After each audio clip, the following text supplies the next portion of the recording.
Assalamualaikum warahmatullahi wabarakatuh.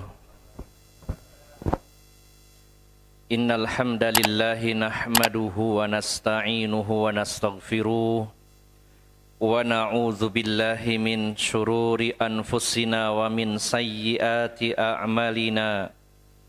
May yahdihillahu fala mudhillalah wa may yudlil fala hadiyalah. Wa ashhadu an la ilaha illallah wahdahu la syarika lah wa ashhadu anna Muhammadan abduhu wa rasuluhu la nabiyya ba'dah. Allahumma salli wa sallim wa barik ala nabiyyina Muhammadin wa ala alihi wa sahbihi ajma'in. Ya ayyuhalladzina amanu taqullaha haqqa tuqatih ولا تموتن إلا وأنتم مسلمون يا أيها الناس اتقوا ربكم الذي خلقكم من نفس واحدة وخلق منها زوجها وبث منهما رجالا كثيرا ونساء واتقوا الله الذي تساءلون به والأرحام إن الله كان عليكم رقيبا يا أيها الذين آمنوا اتقوا الله وقولوا قولا سديدا يصلح لكم أعمالكم ويغفر لكم ذنوبكم ومن يطع الله ورسوله فقد فاز فوزا عظيما أما بعد فإن أصدق الحديث كتاب الله وخير الهدي هدي محمد صلى الله عليه وسلم وشر الأمور محدثاتها fa inna kulla muhdatsatin bid'ah wa kulla bid'atin dolalah wa kulla dolalatin finnar. Bapak-bapak dan ibu-ibu, saudara-saudari yang dimuliakan Allah Subhanahu wa taala. Alhamdulillah kita bisa bertemu kembali, berkumpul di dalam majelis ilmu, dan Allah Subhanahu wa taala masih memberikan semangat kepada kita untuk terus belajar dan memperdalam agama Allah Subhanahu wa taala. Saya ingin menegaskan bahwa belajar ilmu agama tidak dibatasi usia dan umur. Belajar ilmu agama tidak dibatasi berapa kitab yang sudah kita kaji. Dan belajar ilmu agama tidak dibatasi berapa guru yang pernah kita belajar kepadanya. Tapi belajar ilmu agama dibatasi ketika kita masuk liang lahat. Sebelum kita masuk liang lahat menjadi mayit, maka selama itu kita harus tetap belajar dan memperdalam atau bertafakuh fiddin, belajar dan memperdalam ilmu agama Allah Subhanahu wa taala. Bapak-bapak dan ibu-ibu, saudara-saudari yang dimuliakan Allah Subhanahu wa taala, saya ingin mengajak kepada saya dan Bapak Ibu sekalian untuk mencoba mengukur diri kita masing-masing sampai di level manakah keilmuan kita terhadap ilmu agama ini. Kalau dibagi 3 level, di mana level pertama, seseorang ketika ngaji, seseorang ketika belajar, seseorang ketika berilmu, dan masih ada kesombongan di dalam hatinya, walaupun kecil sekali, maka dia masih berada di level yang terbawah.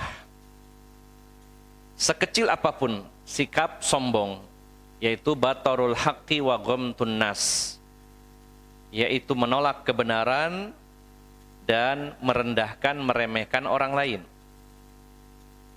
Kalau kita mendapat nasihat dari seseorang, apalagi yang kita pandang mungkin lebih di bawah kita secara usia, mungkin lamanya ngaji, lebih pendek dari kita dan lain-lain, lalu kita mendapat nasihat karena kita melakukan kesalahan, diluruskan. Kalau kita menerimanya dengan lapang dada, dengan legowo, berarti kita sudah melewati level pertama, kita tidak menolak kebenaran.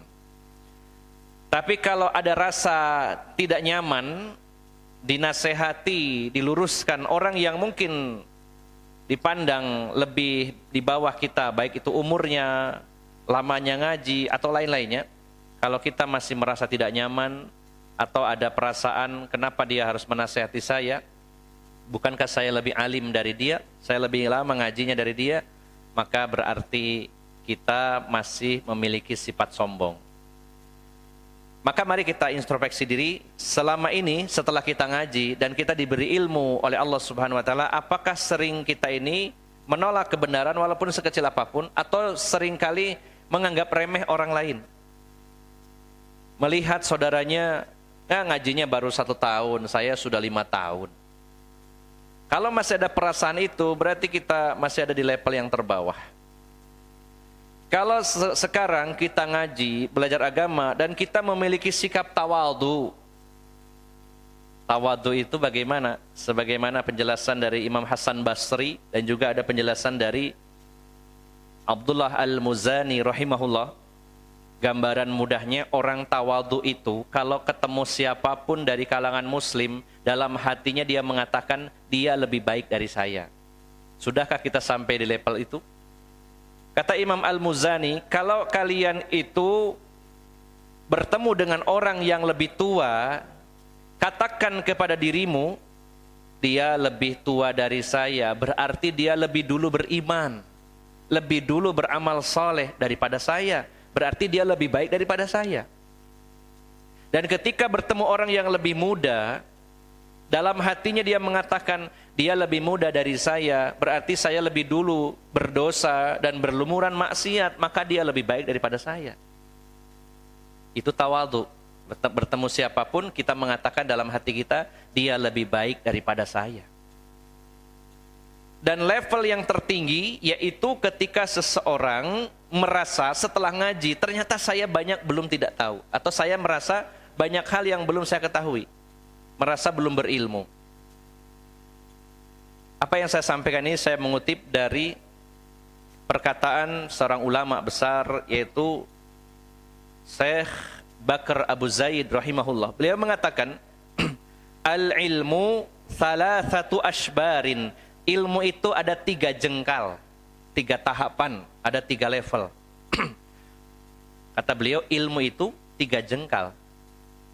Waman dakhala fi shibril awal takabbaro. Siapa yang berada di level awal, level pertama, jengkal pertama, maka dia adalah orang yang sering takabur, sombong.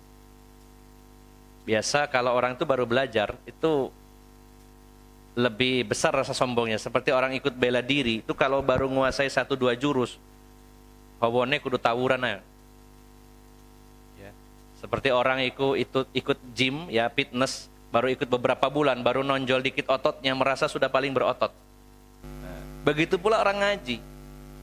Kalau baru awal-awal ngaji, rasa, wah saya ini, alhamdulillah, wah saya lebih baik daripada teman-teman saya. Ya. Maka kata beliau, waman dakhala fi shibril awal takabbaro. Siapa yang masuk di jengkal pertama, dia adalah orang yang takabur. Berilmu tapi takabur. Lalu beliau melanjutkan, waman dakhala fi shibris tsani tawadhu'a. Siapa yang masuk pada jengkal yang kedua, dia menjadi orang yang tawadhu. Waman dakhala fi shibris tsalits alima annahu ma ya'lam. Ketika seseorang itu masuk di level tertinggi ngaji, di level yang ketiga, yaitu jengkal yang ketiga, maka dia mengetahui bahwa dirinya itu belum tahu apa-apa. Nah, kira-kira saya dan penjenengan dalam hati kita masuk yang mana? Masih ada rasa sombong? Merasa, saya lebih lama ngajinya daripada teman-teman saya? Saya lebih paham? Saya lebih pintar ngomong? Atau sudah level tawadhu? Atau ketika saya ngaji, ternyata saya ini masih bodoh ya. Ternyata banyak hal yang belum saya ketahui. Semakin ngaji lagi, semakin tahu bahwa saya belum tahu. Terus begitu. Sehingga kalau orang masuk di level yang ketiga, dia tidak akan pernah cukup dan berhenti dalam belajar agama ini. Semoga Allah Subhanahu wa taala memberikan anugerah kepada kita selain menjadi orang yang tawadhu dan juga orang yang selalu haus dengan ilmu agama, selalu merasa kurang dengan ilmu agama, dan juga selalu mengatakan kepada diri kita semuanya bahwa kita ini banyak belum tahu tentang agama ini. Bapak Ibu jamaah sekalian, ini sekedar muqaddimah, semoga menjadi motivasi bagi saya khususnya dan bagi Bapak Ibu, saudara-saudari pada umumnya. Baik Bapak Ibu, saudara-saudari yang dimuliakan Allah Subhanahu wa taala, kita melanjutkan kajian kitab Syarhul Aqidatil Wasithiyah. Kitab Syarah Al-Aqidah Al-Wasithiyah. Kitab Al-Aqidah Al-Wasithiyah yang ditulis oleh Syekhul Islam Ibnu Taimiyah menitik beratkan pada pembahasan tentang sifat-sifat Allah Subhanahu wa taala. Dan syarah yang saya punya ini syarah Syekh Muhammad bin Shalih Al-Utsaimin, dan sebenarnya masih ada kitab-kitab syarah yang lainnya.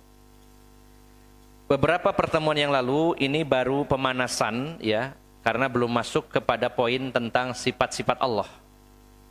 Kita kemarin sudah membahas tentang akidah ahlus sunnah, itu diantaranya akidah ahlus sunnah atau ahlus sunnah itu beriman dengan rukun iman yang 6. Dan kita sudah bahas ke-6 rukun iman tersebut. Lalu kita akan kembali, karena fokus ketika membahas tentang sifat Allah berarti membahas tentang iman kepada Allah. Setelah penulis membahas tentang rukun iman yang 6, kita kembali fokus kepada rukun iman yang pertama. Di halaman yang ke-44 dalam kitab syarah ini, kita akan membahas tentang yaitu kalimat qauluhu wa minal imani billahi al-imanu bima wasafa bihi nafsahu fi kitabih wa bima wasafahu bihi rasuluhu Muhammadun sallallahu alaihi wasallam. Dan sebagian dari iman kepada Allah, atau di antara bagian dari iman kepada Allah, saya bacakan dulu syarahnya. Min huna litab'id. Ya, huruf min di sini dari, karena ada beberapa fungsi dari min, salah satunya litab'id, menunjukkan bagian atau sebagian. Nah, jadi ketika kita membahas tentang iman kepada Allah, di antara potongannya, di antara bagian mempelajari iman kepada Allah itu adalah mempelajari sifat-sifat Allah. Atau kurang lebihnya, kalau lebih mudahnya lagi, ketika kita mempelajari tentang sifat-sifat Allah, berarti kita sedang mempelajari sebagian tentang iman kepada Allah, baru sebagian. Artinya mempelajari iman kepada Allah itu banyak bagiannya. Termasuk mempelajari tentang rububiyahnya Allah, termasuk membahas tentang uluhiyahnya Allah. Maka membahas tentang sifat-sifat Allah bagian dari mempelajari iman kepada Allah Subhanahu wa taala. Nah, maka di antara atau sebagian dari iman kepada Allah itu di antaranya adalah iman dengan apa yang Allah sifatkan tentang dirinya di dalam kitab sucinya. Maksudnya kita beriman bahwa Allah itu sudah menetapkan sifat-sifat Allah sendiri di dalam Al-Quran. Dan juga beriman dengan apa yang ditetapkan oleh Rasulullah SAW tentang sifat-sifat Allah Subhanahu wa ta'ala. Jadi kalau saya rangkum kalimat ini, termasuk bagian dari iman kepada Allah adalah beriman bahwa Allah itu memiliki sifat, di mana sifatnya telah dijelaskan dalam Al-Quran oleh Allah sendiri dan dijelaskan oleh Rasulullah SAW dalam hadis-hadis yang sahih. Bapak Ibu jamaah sekalian yang dimuliakan Allah Subhanahu wa taala. Sebelum kita membahas lebih jauh tentang sifat-sifat Allah, sini ada beberapa halaman di mana Syekh Muhammad bin Shalih Al-Utsaimin memberikan beberapa batasan, ya, semacam kaidah begitu ya. Walaupun di sini tidak disebut sebagai kaidah, namun supaya ketika kita membahas tentang sifat-sifat Allah itu tidak melebar dan tidak bingung, maka diberikan poin-poin penting ketika kita akan membahas tentang sifat-sifat Allah Subhanahu wa taala.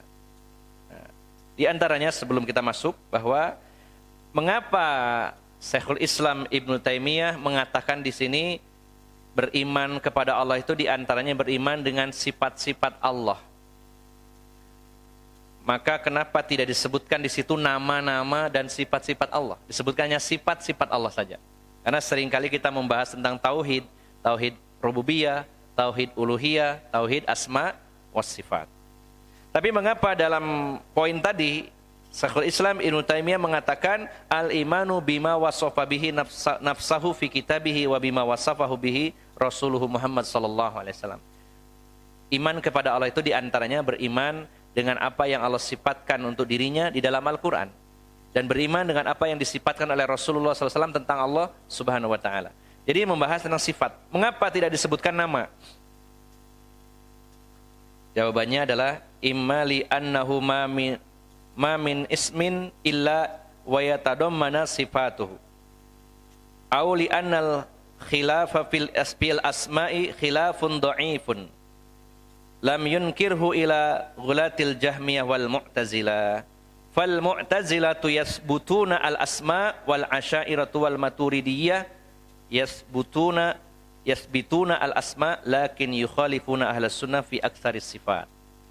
Jadi alasannya kenapa Syekhul Islam itu mengatakan sifat-sifat Allah, tidak asma wa sifat, nama dan sifat. Karena ya, ketika kita membahas nama-nama Allah, sebenarnya sekaligus sedang membahas sifat Allah juga. Ya. Kalau membahas sifat, kita tidak membahas tentang nama. Tapi kalau bahas nama, di situ terkandung sifat Allah. Apapun nama Allah, nama-nama Allah berarti mengandung sifat pada nama tersebut. Dan selalu valid, artinya nama Allah itu sesuai dengan sifatnya. Kalau nama manusia, nama dan sifatnya belum tentu sama. Kalau nama Allah sudah pasti. Misalkan salah satu nama Allah Al-Adlu, yang maha adil, maka Allah punya sifat adil. Ya. Kalau namanya adil, maha adil, sifatnya Allah juga maha adil. Maka kalau bahas nama, berarti juga membahas sifat. Maka tidak usah dibahas nama dulu, sifat saja, fokus. Gitu. Ini yang pertama. Beda dengan makhluk, kalau manusia, antara namanya dengan sifatnya bisa berbeda, tapi Allah tidak. Orang namanya Pak Sabar, ya. Belum tentu orangnya beneran sabar. Ternyata sumbu pendek, namanya Sabar, tapi sumbu pendek. Bisa jadi begitu. Namanya perempuan Jamilah, cantik, belum tentu orangnya cantik. Ya, dan seterusnya. Nama orang, ya walaupun tidak salah, bahkan dianjurkan nama itu yang baik. Mudah-mudahan memotivasi pemilik nama itu. Ketika dikasih nama Teguh, misalkan ya, ada nggak? Mohon maaf kalau ada yang namanya Teguh ya. Ya setidaknya termotivasi, oh nama saya Teguh, berarti harus teguh dong, jangan cengeng. Namanya Teguh, lembek, wah isin rek. Ya, setidaknya memotivasi, gitu ya. Tidak masalah. Hanya saya ingin membandingkan bahwa kalau manusia, nama dan sifat kadang-kadang berbeda. Artinya nama itu tidak menyebutkan tentang sifatnya. Tapi kalau nama Allah, pasti juga Allah memiliki sifat sesuai namanya tersebut. Makanya Syekhul Islam bahas sifat saja. Karena kalau bahas nama, juga di situ bahas tentang sifat. Ini yang pertama. Yang kedua, kenapa fokus kepada sifat? Karena terkait nama-nama Allah, ya, perbedaan pendapat seputar nama Allah itu hanya ada perbedaan yang lemah, tidak terlalu tajam. Di kalangan ulama atau di kalangan sekte-sekte Islam, kalau membahas nama itu tidak terlalu ada perbedaan. Contohnya, ya, Mu'tazilah itu menetapkan nama Allah, tapi mereka membuang seluruh sifat-sifat Allah. Kalau masalah nama Allah, Mu'tazilah meyakininya bahwa Allah punya nama. Dan juga Asy'ariyah, ya, ajaran yang dicetuskan oleh Imam Abu Hasan Al-Asy'ari dan juga Al-Maturidiyah, yaitu Abu Mansur Al-Maturidi. Mereka menetapkan nama-nama Allah, tapi dalam masalah sifat mereka membatasi. Sifat 13, sifat 20, tidak semuanya. Dipilih cuma 13 atau 20. Maka kalau masalah nama, nyaris tidak ada perbedaan, walaupun ada sangat lemah. Tapi kalau bab sifat, ini perbedaannya sangat mencolok antara Jahmiyah dengan Ahlus Sunnah, antara Mu'tazilah dengan Ahlus Sunnah, antara Asy'ariyah dan Maturidiyah dengan Ahlus Sunnah, itu perbedaannya sangat signifikan. Disinilah pentingnya membahas tentang sifat.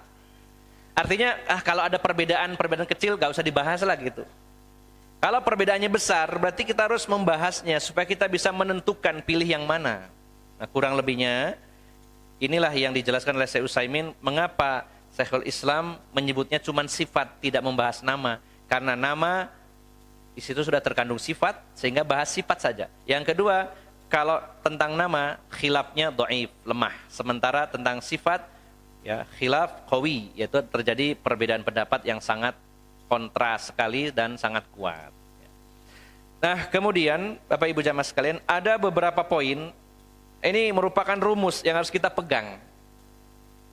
Kalau kita mempelajari poin-poin ini, insya Allah membahas tentang sifat-sifat Allah itu lebih mudah. Kenapa orang membahas sifat Allah itu sekarang tambah rumit? Karena orang sendiri yang memperumit. Bahwa agama Islam itu, Bapak Ibu jamaah sekalian, agama yang mudah dalam semua sisi. Bukankah Allah telah berfirman, yuridullahu bikumul yusra wa la yuridu bikumul usra. Allah menginginkan kemudahan buat kalian dan Allah enggak ingin kalian itu sulit. Dan juga dalam surat Toha Allah berfirman, ma anzalna 'alaikal qur'ana litashqa illa tadhkiratan liman yakhsha. Kami menurunkan Al-Qur'an ini bukan untuk menyusahkan kamu. Kalau bukan menyusahkan berarti memudahkan. Quran itu peringatan bagi orang-orang yang takut kepada Allah, mudah. Dan juga Rasulullah menegaskan, innad dina yusrun, agama itu mudah. Mudahnya dari apa? Dari semua sisi, termasuk dalam masalah teologi, artinya ilmu ketuhanan tentang Islam itu mudah, sangat mudah. Tentang tauhid itu dipelajari mudah, bandingkan kalau dengan ajaran Trinitas, bulat sampai hari kiamat gak ketemu-ketemu. Tuhan itu tiga adalah satu adalah tiga. Lalu Tuhan anak yang juga disebut Tuhan Yesus, ketika katanya disalib, maka dia minta tolong kepada Tuhan, kan dia sendiri Tuhan. Tapi kenapa dia minta tolong kepada Tuhan? Dengan mengatakan Eli, Eli, lima sabachthani. Tuhan, Tuhan, tolonglah aku. Lah, kamu sendiri kan Tuhan. Itu ajaran orang-orang Nasrani. Ajarannya Paulus, Trinitas. Bulat mawon. Ada Tuhan itu tiga, satu yang menciptakan, satu yang merawat, satu yang menghancurkan. Eker-ekeran terus. Ya. Coba bandingkan. Masalah teologi Islam, ketuhanan Islam mudah. Jadi mudah di sini dalam semua hal. Dalam semua hal. Dalam apapun babnya, Islam itu agama yang mudah. Bukankah dalam Islam ada kewajiban yang bisa gugur? Yang wajib saja gugur, jadi tidak wajib. Contohnya orang mau berangkat haji, dia punya uang yang cukup. Cukup itu untuk berangkat dan juga pulang ya. Bukan hanya berangkat saja, kalau nggak bisa pulang gimana? Ya, cukup untuk berangkatnya, pulangnya nggak cukup, ya nggak bisa pulang. Dan juga cukup untuk keluarga yang ditinggalkan. Badannya sehat, uangnya cukup, tapi faktor keamanan di perjalanan terjadi perang yang membahayakan, maka gugur kewajiban haji. Mudah agama Islam, yang wajib bisa gugur. Kemudian yang wajib bisa dikorting, didiskon. Ada rukhsah, yang 4 jadi 2, contohnya sholat qashar, ini namanya yang wajib jadi dipotong. Yang wajib bisa dipindahkan ke lain waktu, contohnya puasa ketika sakit atau safar. Kemudian bisa juga yang harusnya dikerjakan beberapa jam ke depan bisa dimajukan, atau yang sekarang bisa dimundurkan, contohnya sholat jamak. Itu baru bab-bab tertentu. Dari semua sisi agama Islam itu mudah. Bab apa saja kalau kita pelajari Islam itu mudah. Yang membuat rumit itu kan orang-orangnya mempersulit. Sudah jelas-jelas agama Islam itu hanya mencontoh ittiba'ur rasul. menduplikasi, copy paste, nggak usah diedit gitu ya, copy paste. Ya. Kan lebih mudah niru daripada ngarang sendiri ya. Tapi orang-orang seneng ngarang sendiri. Katanya kreatif. Ya kalau urusan dunia silakan, kalau urusan agama jangan kreatif. Sudah pakemnya ada dari Rasulullah SAW. Nah, begitu pula membahas tentang nama dan sifat, terutama masalah sifat. Dulu zaman Nabi SAW dan para sahabat, para tabi'in, tabi'ut tabi'in itu bahas masalah sifat mudah selesai, tidak rumit. Tapi begitu muncul ahli filsafat, ahli kalam yang mengotak-atik, diakal-akali, akhirnya jadi sulit dan diikuti oleh banyak orang. Nah, kita harus keluar dari kerumitan itu. Nah, sebelum mempelajari tentang sifat-sifat Allah, ada beberapa poin, ini catatan dari Syekh Utsaimin, sebelum membahas tentang sifat-sifat Allah. Dan ini betul-betul harus kita ingat-ingat Bapak Ibu jamaah sekalian. Poin pertama, al-mabhasul awal, poin pertama, anna minal imani billahi al-imanu bima wassafa bihi nafsah wa wajhu dzalika annal imana billah kama sabaqa yatadammana al-imanu bi asma'ihi wa sifatihi. Ya. Fa inna dzatillahi tusamma bi asma'in wa tusafu bi awsaf. Jadi saya rangkum begini Bapak Ibu jamaah sekalian. Poin pertama, ya, kita beriman bahwa Allah itu punya sifat dengan sifat yang Allah tetapkan sendiri. Nah, maka zat Allah, ya, sesuatu yang ada, yang wujud, itu pasti punya sifat. Ini poin pertama. Sesuatu yang ada, apapun itu, pasti punya sifat. Apakah sifatnya itu banyak atau sedikit? Bapak Ibu nun sewu, sebelum lanjut ya, supaya tidak salah paham, kalau ada kata-kata sifat dalam bahasa Arab, ya tidak serta-merta dipahami dalam bahasa Indonesia. Kalau bahasa Indonesia sifat itu biasanya karakter ya. Oh ini sifatnya kasar, halus. Nah kalau sifat ini maknanya luas. Ya, dalam ketika kita membahas ya sifatu Rasulullah Sallallahu Alaihi Wasallam, sifat Rasulullah itu dibahas bukan hanya sifat di sini hanya akhlaknya, perbuatannya, karakternya Rasulullah, tapi juga membahas tentang fisiknya Rasulullah. Jadi apapun yang ada menempel dalam diri seseorang itu namanya sifat. Apapun itu. Nah, poin pertama yang harus kita pegang bahwa kalau kita meyakini bahwa Allah itu ada, memiliki sifat wujud, Allah itu ada, dan Allah itu memiliki zat, zat itu dirinya Allah itu, maka pasti zat itu memiliki sifat. Nggak mungkin sesuatu yang ada terus nggak punya sifat sama sekali. Ya. Apapun yang pernah kita temui sesuatu pasti ada sifatnya. Saya menemukan ini gelas. Ada sifat-sifatnya, bentuknya, warnanya, kemudian mungkin apa namanya tingkat kekerasannya dan lain-lainnya ada memiliki sifat. Apapun itu. Maka poin pertama, ini simpel saja, karena pembahasannya agak panjang.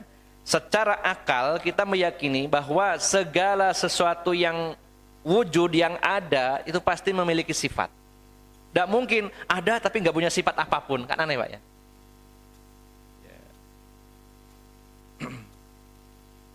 Nah maka poin pertama harus kita yakini bahwa Allah itu punya sifat. Jangan ikut-ikutan sebagaimana kelompok Jahmiyah yang akhirnya diadopsi oleh Mu'tazilah bahwa Allah itu nggak punya sifat. Ini pertama, sesuatu yang wujud yang ada memiliki zat, maka dia memiliki sifat. Satu. Yang kedua, anna sifatillahi azza wa jalla minal umuril ghaibiyah. Wal wajibu 'alal insani nahwal umuril ghaibiyah an yu'mina biha 'ala ma ja'at duna an yarji'a ila syai'in siwan nusus. Nah, poin kedua, kita pegang erat-erat nih ya. Kalau ini kita pegang kaidah-kaidahnya, rumus-rumus ini.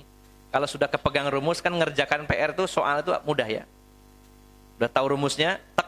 Nah, nanti mengerjakannya mudah. Nah, ini seperti rumus.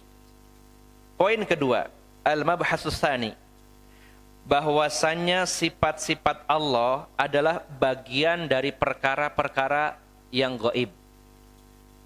Sifat-sifat Allah perkara gaib. Dan wajib bagi manusia tentang perkara yang gaib yaitu beriman, ya, beriman dengannya. Dan jangan bersandar kepada apapun kecuali kepada dalil. Saya ulangi ya. Poin kedua, sifat-sifat Allah itu perkara gaib. Nah, namanya gaib itu kan kita tidak bisa melihatnya, tidak bisa memegangnya, merasakannya. Hanya iman yang bisa mengatakan itu ada dengan iman. Nah, maka perkara-perkara gaib harus diimani dan tidak akan kita menyandarkan kepada apapun kecuali kepada nas, kepada dalil. Kita tidak tahu yang gaib kecuali kalau dikasih tahu oleh Allah. Apakah lewat Al-Quran langsung atau lewat Rasulullah SAW. Yang dimaksud nusus, nas-nas tentunya adalah Al-Quran dan Sunnah. Siapapun yang menceritakan perkara-perkara gaib kepada kita, tidak ada nasnya, kita wajib menolaknya. Ya, seperti yang dikatakan oleh orang-orang yang menyebarkan khurafat, tidak jelas dalilnya mana. Oh, ada Habib bisa Isra Mi'raj 70 kali dalam semalam, itu dalilnya mana? Rasulullah saja manusia terhebat cuma 1 kali seumur hidup, lah ini semalam 70 kali. Wah. Jadi Bapak Ibu jamaah sekalian, semua perkara yang gaib, semua perkara gaib, kita tuh tidak tahu, kecuali kalau diberitahu oleh Allah dan Rasulnya. Dan Rasul pun diberitahu oleh Allah Subhanahu Wa Taala, apapun itu. Nah, contohnya, dari mana kita tahu bahwa nanti akan muncul Dajjal? Itu kan perkara gaib bagi kita. Beda kalau kita sekarang bertemu, oh ini dia mengatakan saya Dajjal. Kita dapat berita bahwa nanti akan muncul Dajjal di akhir zaman. Kita meyakininya, kenapa? Karena yang kita jadikan sandaran adalah dalil. Nah, jadi Bapak Ibu jamaah sekalian, kalau perkara-perkara gaib, maka kita tidak menyandarkan kepada apapun kecuali kepada dalil. Ya. Maka sifat-sifat Allah termasuk perkara-perkara yang gaib. Kita pun tidak tahu kecuali diberitahu dalam dalil, baik Al-Quran maupun hadis-hadis yang sahih. Alhamdulillah, wassalatu wassalamu ala rasulillah wa ala alihi wa sahbihi wa mawalah, amma ba'd. Bapak Ibu saudara-saudari yang dimuliakan Allah Subhanahu Wa Taala, belajar tentang sifat-sifat Allah memang menurut saya pribadi pelajaran yang sangat menarik. Walaupun banyak di antara talibul ilm yang belajar agama ketika belajar tentang sifat-sifat Allah kadang-kadang ngantuk ya. Tapi ini ilmu yang sangat penting ya. Saya sering menyampaikan bahwa level tertinggi ilmu dalam Islam adalah mengenal Allah Subhanahu Wa Taala. Karena tinggi rendahnya sebuah ilmu itu tergantung dari tinggi rendahnya objek yang dibahas. Kalau objek yang dibahasnya tinggi, maka ilmu itu adalah ilmu yang tinggi. Nah, sementara membahas tentang Allah berarti objek pembahasannya tentang Allah, ya, Tuhan kita. Maka ilmu yang paling tinggi. Ini juga mudah-mudahan ikhtiar atau usaha kita, semoga nanti ketika di alam kubur kita dimantapkan oleh Allah untuk bisa menjawab pertanyaan kubur yang salah satunya dan justru pertanyaan pertama adalah man rabbuka, siapa Tuhan. Jadi saya berharap sekali kita fokus dan memang di sini butuh konsentrasi, tapi sebenarnya ini perkara yang menarik. Pertama untuk mengilmui diri kita sendiri. Yang kedua, setidaknya kalau kita ngaji tentang sifat-sifat Allah, sedikit banyak bisa membantah orang-orang yang akidahnya rusak terkait sifat-sifat Allah. Yang pada hari ini banyak sekali di sosial media orang ya menuduh kita sebagai kaum mujassimah. Itu kelompok yang memfisikkan Allah Subhanahu Wa Taala karena kajian-kajian yang kita sebarkan. Nah, sehingga kita mudah-mudahan dengan membekali diri dengan ilmu tentang sifat-sifat Allah ini kita bisa menjelaskan kepada kaum muslimin, bisa membantah orang-orang yang menyimpang. Setidaknya kalau kita tidak bisa mengajarkan dan tidak bisa membantah, setidaknya kita tidak terbawa syubhatnya, gitu ya. Nah, sebelum kita membahas tentang sifat-sifat Allah, ada beberapa poin penting yang menjadi rumus pegangan. Yang pertama, bahwa kalau Allah itu ada dan zatnya Allah itu ada, berarti sesuatu yang ada itu pasti punya sifat, termasuk Allah Subhanahu wa taala. Yang kedua, sifat-sifat Allah itu termasuk perkara gaib, yang mana kita tidak tahu sama sekali apa itu sifat Allah, apa saja sifat Allah, kecuali kalau Allah dan Rasulnya yang ngasih tahu. Nah, sehingga Bapak Ibu jamaah sekalian, kita meyakini Allah punya sifat karena Al-Quran dan hadis yang menjelaskan itu. Nah, di sini dijelaskan, yakni annana la nasifullaha illa bima wasafa bihi nafsahu fi kitabih au ala lisani rasulihi sallallahu alaihi wasallam. Yaitu bahwasanya kita tidak mensifati Allah kecuali dengan apa yang Allah sifatkan sendiri untuk dirinya dalam Al-Quran. Kita tidak mensifati Allah kecuali ketika Allah mensifati dirinya sendiri dalam Al-Quran. Atau Rasulullah SAW yang menyampaikan tentang sifat-sifat Allah. Nah, yang namanya perkara gaib itu kita tak bisa menetapkan, ya, menentukan kecuali ketika ada nas, dalil yang menjelaskannya. Nah, Bapak Ibu jamaah sekalian, ada beberapa ayat sebenarnya ini yang menjadi dasar, ya. Di antaranya yang pertama surat Al-A'raf ayat 33. Saya fokus kepada penggalan terakhir dari ayat ini, Al-A'raf 33. Atau dibaca lengkap juga tidak apa-apa. Qul innama harrama rabbiyal fawahisha ma dhahara minha wa ma baton wal isma wal baghya bighairil haqqi wa an tusyriku billahi ma lam yunazzil bihi sultana wa an taqulu 'alallahi ma la ta'lamun. Katakan wahai Muhammad, Tuhanku hanyalah mengharamkan kekejian yang nampak maupun yang tersembunyi, dan mengharamkan perbuatan dosa dan melampaui batas tanpa kebenaran, tanpa yang hak, dan mengharamkan kamu itu menyekutukan Allah yang tidak ada ilmu tentang itu. Nah, dan yang terakhir, Tuhanku mengharamkan kamu mengatakan tentang Allah sesuatu yang kamu tidak tahu. Wa antakulu 'alallahi ma la ta'lamun. Diharamkan oleh Tuhanku, poin kelima tadi, yaitu engkau mengatakan sesuatu tentang Allah sementara kalian nggak tahu. Jadi kita menjadi tahu karena dikasih tahu oleh Allah dan Rasulnya, termasuk tentang sifat-sifat Allah. Dan juga Allah menyatakan dalam surat Al-Isra ayat 36, wala taqfu ma laysa laka bihi ilm innas sam'a wal basara wal fuada kullu ulaika kana anhu mas'ula. Janganlah kalian itu mengikuti sesuatu yang kamu itu enggak punya ilmu. Sesungguhnya pendengaran, penglihatan, hati semuanya akan dimintai pertanggungjawaban. Jadi jangan kita menyatakan sesuatu yang kita tidak punya ilmunya, nggak tahu apa-apa. Nah, Bapak Ibu jamaah sekalian, sifat-sifat Allah ini perkara gaib. Maka yang jadi alat untuk mengetahuinya dan mengimaninya adalah hati kita, iman kita. Karena perkara gaib. Jadi kalau sifat-sifat Allah itu diakal-akali, maka tidak akan pernah sampai. Nah, di sini penulis juga memberikan contoh. Saya ingin bertanya sama Bapak Ibu. Apakah bapak-bapak percaya adanya bidadari di surga? Percaya ya? Apakah pernah bertemu? Walaupun dalam mimpi? Ya. Wah, saya mimpi ketemu bidadari. Siapa yang menyatakan itu bidadari? Bisa jadi itu pemain sinetron. Ya. Kalaupun dia mengakui bidadari, kan nggak ada yang memastikan itu. Apalagi mimpi tidak bisa dijadikan sandaran. Saya bertanya, apakah bapak-bapak percaya adanya bidadari di dalam surga? Percaya ya. Dan saya yakin bapak-bapak juga meyakini bahwa bidadari itu cantik. Cantik. Kemudian saking nun sewu, saking bersih dan mulusnya kulitnya, dalam Al-Quran disebutkan sampai tembus sumsumnya ya. Dan bidadari ini diciptakan oleh Allah Subhanahu wa taala langsung dewasa. Jadi jangan cari bidadari yang masih kecil, nggak ada. Wah, saya pingin yang agak kecilan deh, nggak ada. Sudah langsung dewasa, siap nikah.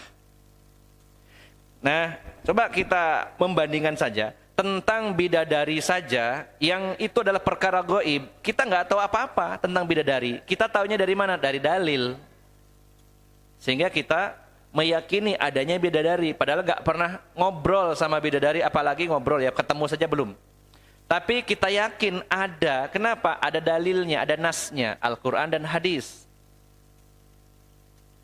Maka bidadari hingga detik ini adalah sesuatu atau makhluk yang masih gaib bagi kita, tapi kita percaya adanya, bahkan detail tahu.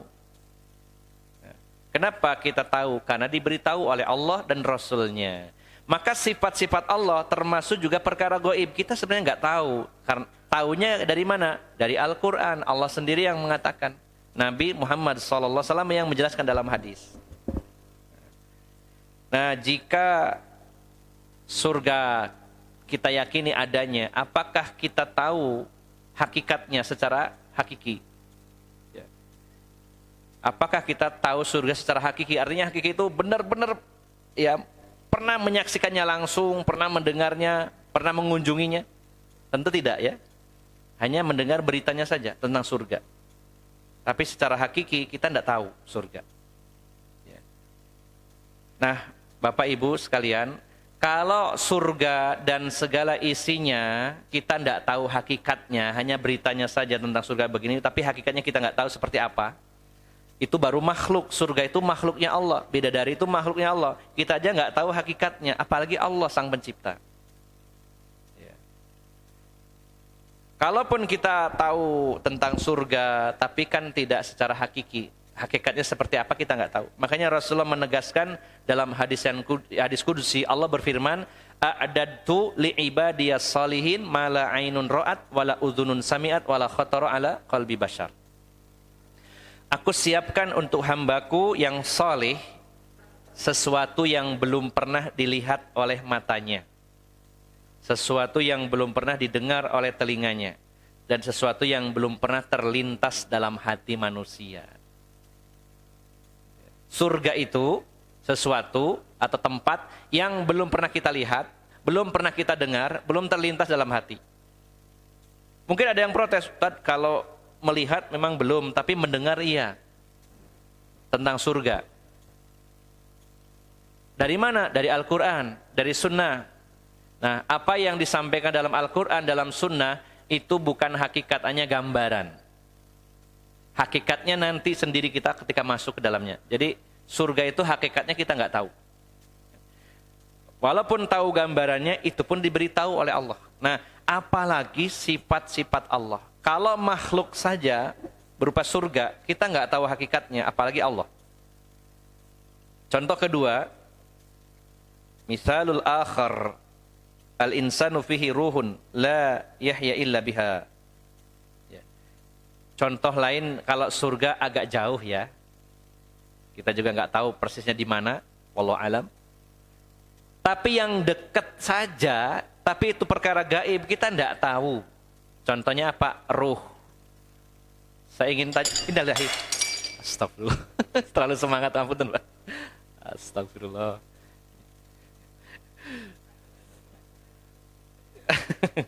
Lupa ya, harus taruh depan ini. Terlalu semangat sampai pecah. Bentar. Ya, lanjut ya. Insiden gelas pecah karena terlalu ketenggor. Ya. Saya lanjutkan. Jangankan surga yang jauh dan itu makhluk Allah, tentang ruh kita sendiri, karena itu perkara gaib, kita sendiri aja enggak tahu. Coba, kira-kira ada yang tahu enggak sekarang ruhnya sendiri? Warnanya apa? Ada yang tahu? Pernah ketemu ruh, saya ketemu sama ruh saya sendiri. Wujudnya gimana bentuknya? Kayak Casper, ya, itu film. Bayangkan ya, jangankan surga, ruh kita yang dekat, bahkan menyatu dengan badan kita sendiri, kita saja tidak tahu hakikatnya seperti apa.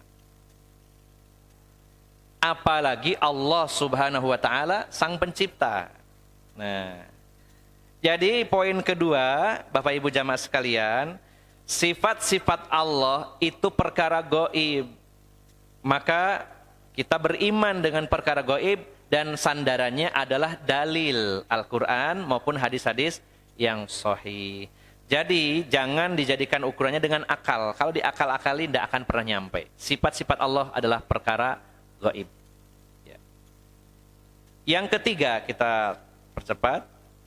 Poin ketiga, annana la nasifullaha ta'ala bima lam yasif bihi nafsah. Yang ketiga, kita tidak mensifatkan Allah atau memberi sifat Allah dengan sesuatu yang Allah tidak sifatkan. Di sisi lain kita menetapkan sifat Allah dan taunya dari dalil. Kalau dalil mengatakan Allah punya sifat ini, kita yakini. Al-Quran maupun hadis. Poin ketiga, rumusnya adalah kita tidak mensifati Allah dengan apapun yang tidak disifatkan oleh Allah. Al-Quran tidak menyebutkan, hadis sahih tidak menyebutkan, lalu kita menetapkan sendiri, maka hukumnya tidak boleh.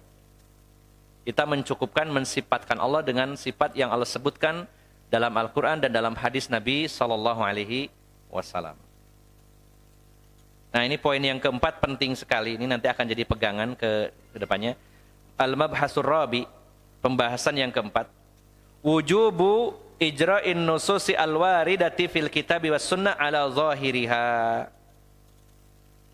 Wajibnya menjalankan prosedur nas, dalil dalam Al-Quran dan sunnah.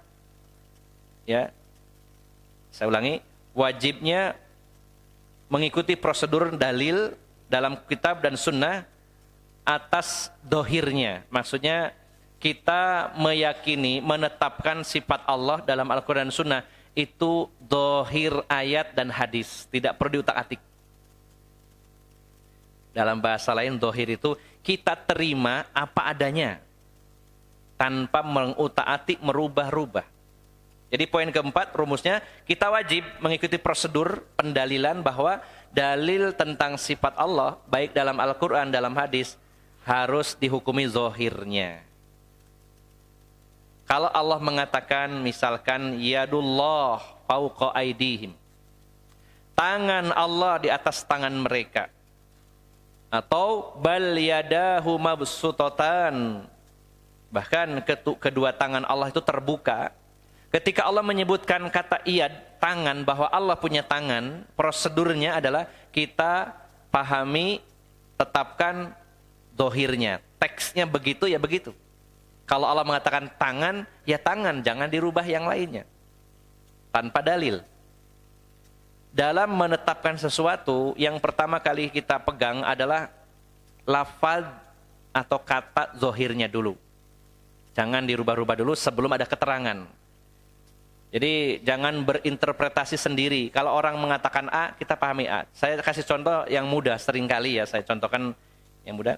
Ketika saya menyampaikan kepada bapak-bapak, Pak, tadi saya berangkat ke sini, naik mobil, di jalan ketemu sama bunga. Sama bunga. Kata kuncinya bunga. Kira-kira yang dalam bayangan bapak-bapak, Ustadz ketemu bunga itu apa? Kembang, ya kan? Saya nggak mendetailkan, saya melihat bunga. Nah, kecuali kalau saya menambahkan keterangan, saya tadi berangkat ke sini bertemu dengan bunga desa. Ya, bertemu saja. Kalau saya mengatakan bunga, berarti dipahami ya bunga itu ya kembang itu. Nggak usah kita, mungkin bunga itu yang dimaksud Ustaz itu ini, enggak.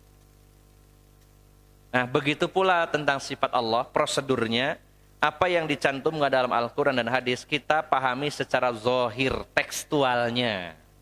Ketika tidak ada dalil yang mengalihkan kepada makna lain. Nah, maka munculnya kerusakan dalam pemahaman masalah sifat Allah itu, ketika ada orang yang merubah-rubah kepada pengertian lain, istilahnya takwil atau tahrif. Tangan diartikan kekuasaan. Ya. Kemudian wajah Allah diartikan yang lainnya, keridhoannya. Ya, kemudian apa lagi ya? Nah, ini orang dari mana dasarnya dia mengalihkan makna itu? Kelompok Jahmiyah yang juga diadopsi oleh Mu'tazilah, dan akhirnya juga sebagainya diserap oleh orang-orang Asy'ariyah. mereka mengatakan bahwa kalau Allah punya tangan, oh berarti sama dengan makhluk, dan itu tidak mungkin. Maka supaya Allah tidak sama dengan makhluk, berarti Allah itu tidak punya sifat tangan. Jadi kesalahannya dua kali. Pertama menyamakan, yang kedua membuang. Dia sendiri yang menyamakan, siapa yang bilang tangannya Allah seperti orang, seperti manusia. Allah punya tangan, wah tangannya seperti manusia. Ini menyamakan. Setelah itu mereka berpikir, kalau seperti manusia, tidak mungkin. Allah kan beda. Berarti harus dibuang sifat ini. Berarti Allah nggak punya tangan. Begitu. Nah, ini karena apa? Karena kesalahannya ketika dibuang, kalau Mu'tazilah dibuang, kalau Asy'ariyah, oh nggak dibuang, tapi ditakwil. Ya, karena Asy'ariyah yang dicetuskan, ajaran Asy'ariyah yang dicetuskan oleh Abu Hasan al-Asy'ari, ya, beliau mantan seorang Mu'tazilah selama 40 tahun. Beliau punya bapak tiri namanya Abu Ali al-Jubba'i, seorang tokoh Mu'tazilah. Jahmiyah dan Mu'tazilah tentang sifat Allah mereka buang semuanya. Sementara Imam Abu Hasan al-Asy'ari ketika taubat dari Mu'tazilah, ya, peralihan sebelum jadi seorang Ahlus Sunnah, beliau menetapkan sifat dan mentakwil sifat lainnya. Ditetapkan wujud qidam baqa mukhalafatul lil hawadisi qiyamuhu binafsihi wahdaniyat qudrat iradat ilmu hayat sama basor kalam. Ditetapkan 13. Nah, yang lainnya wajah Allah, betis Allah, tangan Allah, bersemayamnya Allah, semuanya ditakwil. Maka rumus keempat dalam akidah Ahlussunnah, sifat-sifat Allah dalam Al-Qur'an, dalam hadis terima apa adanya. Zohirnya.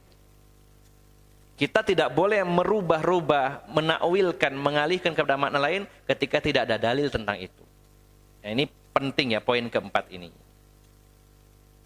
Kemudian Bapak Ibu jamaah sekalian yang dimuliakan Allah Subhanahu wa taala, yang berikutnya nanti kita akan bahas tentang jenis-jenis sifat-sifat Allah. Ada sifat itu sifat zatiyah, ada sifat fi'liyah. Sifat zatiyah, sifat yang melekat kepada Allah Subhanahu wa taala. Fi'liyah adalah perbuatan-perbuatan Allah. Nah, ini akan kita bahas pada kesempatan yang lain insyaallah agar lebih detail. Dan sifat-sifat Allah yang zatiyah ini ya termasuk ada yang zatiyah ma'nawiyah dan ada yang khobariyah. Nanti insyaallah pada kesempatan yang lain. Nah, saya simpulkan Bapak Ibu jamaah sekalian yang dimuliakan Allah Subhanahu wa taala, bahwa di antara bagian iman kepada Allah adalah beriman dengan sifat-sifat Allah. Dan kita beriman dengan sifat Allah sebagaimana yang Allah sifatkan untuk dirinya di dalam Al-Quran dan juga yang disifatkan Rasulullah dalam hadis yang sahih. Kemudian pembahasan sifat, mengapa tidak membahas tentang nama? Pertama, karena nama-nama Allah sudah terkandung di dalamnya sifat, sehingga kita bahas sifat saja. Yang kedua, khilafiyah, perbedaan pendapat seputar nama itu perbedaan yang tipis, lemah, tidak terlalu signifikan. Sementara perbedaan pendapat yang juga berujung pada perbedaan masalah akidah ini, itu pembahasannya sangat kuat, perbedaannya sangat kuat, sangat kenceng, sehingga membahas tentang sifat-sifat Allah sangat penting. Kemudian ada beberapa rumus yang perlu kita pegang. Yang pertama, bahwa Allah Subhanahu wa taala itu ada dan Allah memiliki zat, maka setiap zat itu memiliki sifat pasti. Yang kedua, sifat-sifat Allah adalah perkara-perkara yang gaib, dan perkara-perkara yang gaib wajib bagi kita untuk mengimaninya. Dan tidak ada sandaran lain dalam hal perkara gaib, karena kita tidak tahu, namanya juga gaib. Sandarannya hanyalah nas, dalil Al-Quran dan hadis yang sahih. Nah, kemudian yang ketiga, kita tidak menetapkan sifat Allah apapun selama tidak ditetapkan oleh Allah sendiri. Kita tidak boleh berkreasi menetapkan sifat Allah sesuatu yang tidak Allah sifatkan. Dan yang keempat, prosedur dalam memahami dalil tentang sifat Allah, maka pahami zahirnya, apa adanya teksnya tanpa mengalihkan dan merubah-rubahnya. Dan yang terakhir nanti ada pembahasan tentang jenis-jenis sifat-sifat Allah. Insya Allah akan didetailkan pembahasan tentang sifat dzatiyah dan sifat fi'liyah. Nanti baru setelah itu Bapak Ibu jamaah sekalian, kita akan mulai masuk tentang penyimpangan-penyimpangan ketika orang itu menetapkan sifat-sifat Allah Subhanahu wa taala. Demikian Bapak Ibu jamaah sekalian, semoga apa yang kita kaji pada malam hari ini bisa dipahami dan semoga menjadi tambahan pengetahuan bagi kita semuanya, sehingga kita bisa menjelaskan kepada orang lain atau setidaknya membantah atau minimal kita punya proteksi sehingga tidak terbawa oleh syubhat-syubhat yang menyimpang tentang sifat-sifat Allah. Dari saya cukup sekian, mohon maaf atas segala kekurangan. Aqulu qawli hadza wa astaghfirullah li wa lakum wa akhiru da'wana anil hamdulillahi rabbil alamin. Subhanakallahumma wa bihamdika asyhadu an la ilaha illa anta astaghfiruka wa atubu ilaik. Wassalamualaikum warahmatullahi wabarakatuh.